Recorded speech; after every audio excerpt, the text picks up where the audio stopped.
Are we doing another topic today? We are. Good. Well, Or I think we should. We're doing another topic today, but they may only be doing one topic today, depending on how many videos they watch. Well, it would still be another topic. Well, it would be. I mean, if they've ever done a topic, this would be another topic. It wouldn't be the same topic. No, but see, doing another topic today is like, you've already done one today, so you're doing another one today. That wasn't what I meant. Then say what you mean. Okay, today are we going to do a topic? We already have. You're not helping. Okay, today we are going to be speaking about praying for elders and the leadership of the church. Coming from Acts chapter 14, verse 23. Yeah.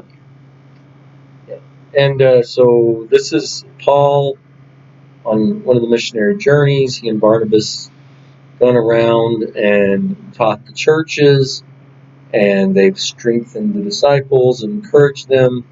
And then verse 23 says, when they had appointed elders for them in the churches, with prayer and fasting, they entrusted them to the protection of the Lord in whom they had believed.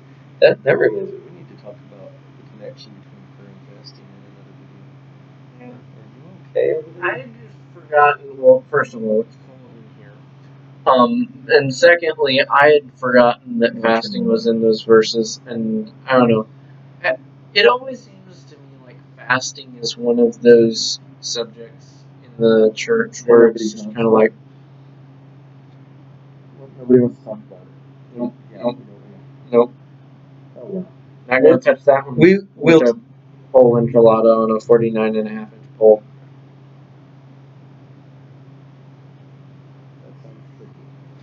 We'll touch it, but not today, because today we're talking about praying for the elders. So I'm sure that there was some prayer that went into choosing those elders beforehand. And I'm sure there was some prayer that went into on part of the elders themselves for whether they were going to take on this task and various things too. So I'm sure there was a lot of prayer surrounding this, but specifically here, they've appointed the elders in the churches. And then, with prayer and fasting, they entrusted them to the protection of the Lord.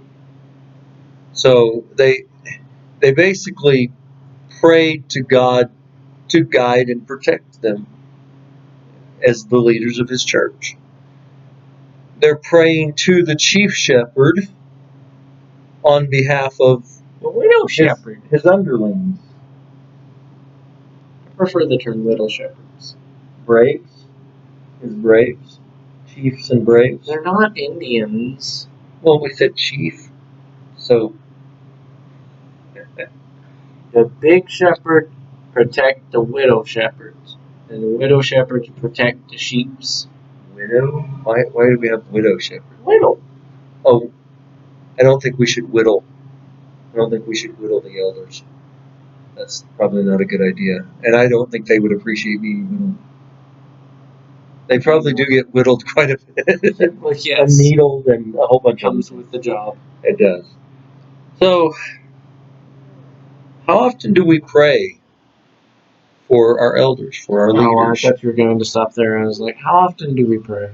Well, I mean, how often do you pray? When you do, what do you pray for? How often do you pray for the elders?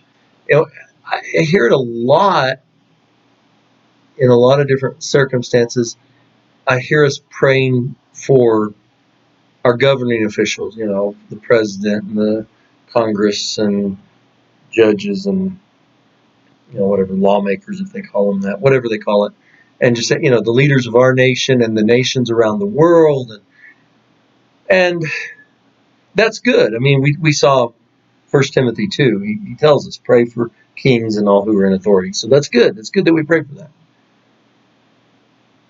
But what about our church family? What about the people who are leading that church family? And, it's interesting. They entrusted them to the protection of the Lord after praying for them here. And I think about that, and I think about the world that they lived in, where leaders of churches were being arrested and beaten and killed, thrown to the lions, everything else. They entrusted them to the protection of the Lord. How often we may ask the Lord to guide our elders, to help them make wise decisions. Hear that one a lot. But how often do we ask Him to protect them? And then maybe because in our society, it's not exactly a dangerous job up to this point. At least it hasn't been. I've not read a lot about a lot of elders being crucified or stoned to death or even arrested and put in prison in our country. So maybe that's why. And then maybe in other countries where that is a bigger threat, maybe they do pray for that more. I don't know. The other thing I'm thinking is, in this country, I feel like especially for those of us that are younger, even if we do know what it means to be an elder in the church, which a lot of people around my age actually don't, unless they're preachers' kids or an elder's kid. Don't, for that matter.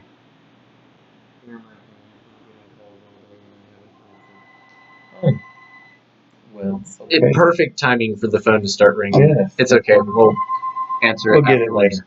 Hopefully, it doesn't pick up too loudly on this. Oh, I'm sure it does. So even if people my age do understand what the position of an elder is for in the church, I feel like they're often seen by us younger people as the old, wise, spiritual people who have been doing this for years and years and years and years and years and don't need help from hardly anyone, especially us. They're the leaders. They're the strong people. They're the people who... They're the people you go to when you need help. Exactly. You don't expect them to need help from you. And so, because of that, and I, obviously, as a younger person myself, I can't see very well how that carries over. Would you say older people in the church believe that as well? Kind of see things that way? Yeah, I think a lot of people. Yeah, a lot of older people look at the elders are the ones to take your complaints to. They're the ones you go to when you've got a gripe about something. You go tell them. It's kind of like calling the manager at a restaurant when you didn't get your order right, and they think that's what the elder's purpose is. Or the old thing, like we said, to help them make wise decisions. Well, yes, they do have decisions that are involved with being an elder, but sometimes I'm afraid we've kind of turned the eldership in the church into just like a decision-making organization. Yeah. It's like a board of directors. Yeah. And that is not what we read in the New Testament. That's not the way it was designed. Yeah. They are those wiser, older, spiritual people who have done this and have been down this road, and that helps them to be able to make wise decisions. But it also should be people that we follow, not just the decisions that they make, but we follow the example that they're living, because they're living for Christ. They're following Christ. It's like Paul said, imitate me as I imitate Christ. Copy me like I'm copying Christ. Yeah. And so as we look at these folks that are leading us, and we talked about this the other day, something I forget now. We talked about how it's easier to pull than it is to push. I forget now what that was. Yeah. That we were doing. I don't know. It doesn't matter. But we were pulling and pushing, and one worked a whole lot better than the other. It works that way with a rope for sure. But we need to think about that. The elders can't push us They can't. We'll go everywhere if they try to push us. They're leading us. They're pulling us in the right direction, but we've got to be willing to follow along in order for that to work the way that it should. And sometimes we're stubborn and we're pulling in the opposite direction, or we're trying to wander off, and it makes that job a lot harder than it should be. But there is a lot. There's a lot out beyond just being arrested and beaten or killed. There's a lot that they need to be protected from. And I'm going to mention this too while we're talking about this. Elders' wives are forgotten about sometimes because the elders this and the elders that. The elders' wives have to deal with their husbands having to deal with all of the problems that their husbands have to deal with. And in a lot of ways, and they didn't sign up for it. Yeah. And that's possibly more difficult because they didn't sign up for it, and also because women are, in my experience, more sensitive to problems than men usually. It sticks with them longer. Yeah, and not only that, but they also pick it up. Maybe they care more. Yeah, they do. They do seem to notice things. Yeah, there have been times in my life where my wife will say, "Hey, there's a problem in this relationship right here," and I'm like, "What? No, everything's fine." And then a month or two later, guess what? There was a problem in that relationship, and when it finally manifested itself enough that I could see it, it was a big problem. Yeah. And she had noticed the problem much earlier than I had. Yeah. And I think preachers' wives too have a difficult task as well. But elders' wives, and it's just being in that position where, and two, there are going to be times when the elders have to talk with someone about something and it's a confidential matter, and they can't even talk to their wives about what it is. And some wives cannot stand the idea that they can't know because frankly, it's none of their business, because it was a private, confidential thing with someone. And a lot of us deal with that. We want to know everything. We don't think there should be anything that's ever not transparent. And yet the fact of the matter is, there are things when it comes to leadership situations, there are things that have to be dealt with that not everybody should know. One thing that I had heard, very often for a very long time, from even when I was younger, is that elders, when we think of leaders, a lot of times I think we picture somebody like our president, who stands up there in front of the entire country and everybody sees him and they know what's going on, and for the most part they know what he's working on, what he's trying to do, and the media reports on him and keeps us updated on every little bit about what he's doing for us. The elders aren't that kind of a leader. At least, if they were supposed to be that way, we've lost that now. And I don't think they were. Elders are the people who sit back and kind of help from the shadows a bit. Yeah. Well, we often talk about servant leadership. Mm-hmm. They're serving, and they're not making a big to-do about it, and there aren't cameras everywhere showing, here's what the elders did today. I know one man, when he became an elder, he said, I had no idea what all the elders were doing. I didn't know the work that because they're not out there trying to get parades and people waving at them and throwing confetti in the air and shooting off fireworks for them and all those kind of things, because that's not what it's all about. It's about serving the people of God and leading them in the right direction. And so, they're not publicity hogs. That's not what it's about. And that's not what they want to do.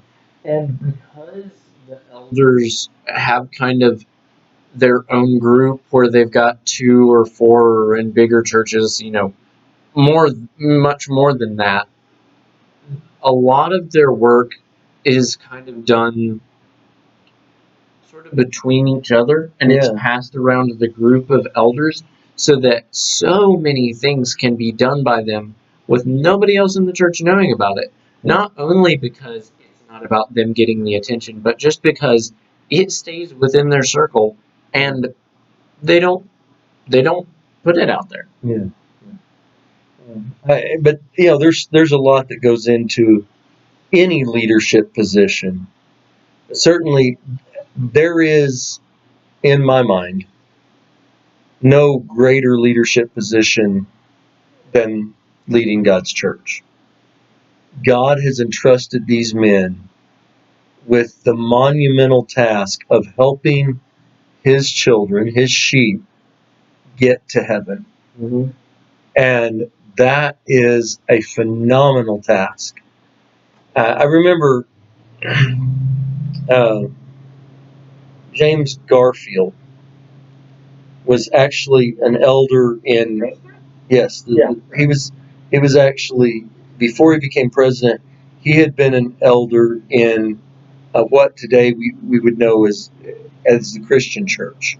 It hadn't there hadn't been the formal division between the Church of Christ and the Christian church at that time yet, but he was an elder in that group.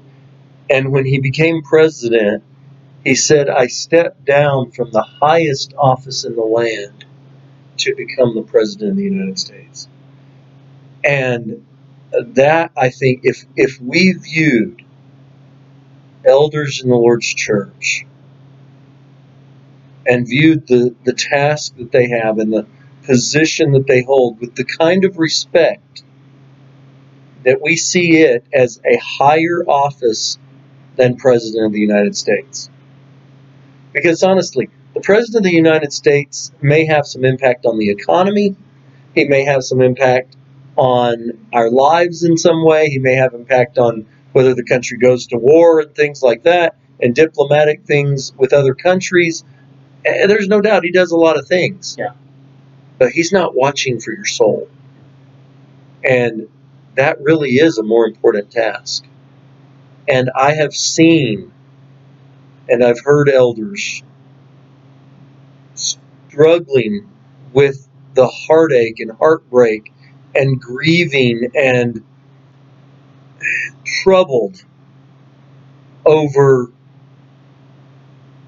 members who had gone astray, over members who were wandering away, over members who were in sin that were going to have to be disciplined, withdrawn from. And I've seen that pain and that turmoil that they have. And I know the president probably has a lot of things on his mind, and he probably cares about a lot of different things. But when your concern is not about whether somebody gets a meal today or whether they get a job, but your concern is whether they get to go to heaven or not, ultimately, that's a far more important task. And it's a lot more weight. Yeah. Yeah. And Paul talked about that. The daily concern of the church that was weighing on him. And we've already talked about praying for governmental authorities. And in this one, we've talked about how much more important elders are than any physical authority. So, how much more important is it then that we pray for them? In not saying, of course, that you don't pray for your government, not saying that you don't listen to your government, but just that the spiritual side of things is so much more important. Yeah, somebody asked. We're talking about with the COVID-19 thing going on, and a lot of churches, they closed the buildings, and did different things. They met on Zoom, they did Facebook Live, they, whatever. They met in the parking lot here for several weeks before we opened the building back up this Sunday, and some came in and some still stayed out. But somebody asked, well, what about, and they were talking about government rules and regulations about these things. Mm-hmm. And one of the things that I said was, the reason I'm not meeting in the building is not because the government said this or that or the other thing. It's because the elders said, this is how we're going to do this. If the elders had said, we're going to keep meeting in the building, then I would have kept meeting in the building. Mm-hmm. If they'd have said, hey, we're not going to meet in the building again until August, then we wouldn't have met in the building again until August. I wouldn't. But my responsibility as a Christian, and when it comes to worshiping God and it comes to living my Christian life, the government has no say-so. The elders of the local church where I worship do have a say-so. And I'm going to abide by their decision about what they believe is going to be in the best interest of the congregation. Mm-hmm.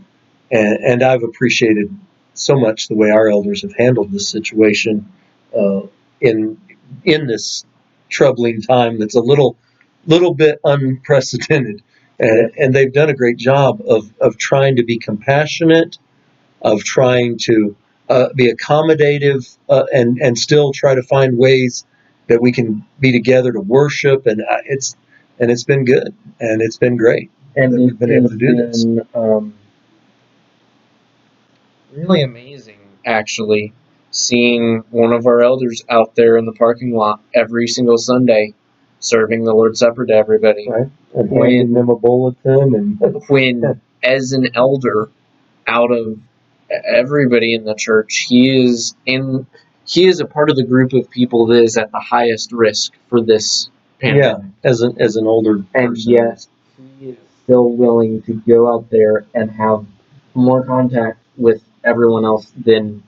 And he wears his Maybe gloves and he wears Yeah, his mask, and he does the things But that still, they say will help keep you safer. it's an amazing thing. It's an amazing thing to actually see that. Yeah. Because we're talking and about seeing another one of our elder, a former elder leading the singing and things, because we were and just talking different about them working behind the scenes and stuff very often, but actually being able, in the rare occasions where they actually step forward and do something that everybody gets to just see how they work, and seeing that them actually do service, something. seeing that Yes. service, Yes. serving others. It's amazing. And it is the example that we need to be following, to be serving one another in love.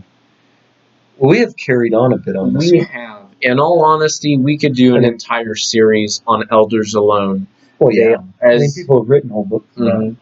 As I hope we have stressed enough, they are incredibly important, And we incredibly amazing people, and we do need to be so many different aspects of our relationship with them, their relationship with God, their relationship with others in the church, their relationship with each other, their protection from God. I mean, there's so much that we need to be praying for when it comes to our elders. And of course, in all of that, remembering, no matter how good, or some say, oh, they don't deserve. Yeah. They are human beings, and they are not going to be perfect. And so give them the compassion and be patient with them, just like we would want others to be patient with us with these things, and continue praying for them as well. So we'll let you go. I know we should give out a prize for people that made it all the way to this point. Is anybody going to make it to?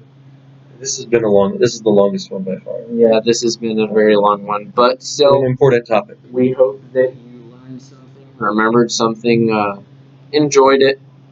And tell an elder thank you. Yes. A lot of times it's a thankless task. Nobody thanks them for what they do. It does go gratefulized. What's the anyway? We'll they're be not- here the next 30 minutes wondering that one. No, I don't know. I hope you come back tomorrow for another prayer verse type thing. Prayer verse type thing. Prayer verse So type we're thing. going to talk about Moses praying about getting the good thing. It's Yes. going to touch on leadership again. Which we've already done, and I probably should have known that we were talking about that because we already talked We already about it. talked about talking about it. Yeah. We talked about talking about this. Yeah. We talked about that. It's been a long day. We'll see you tomorrow. Bye. Bye.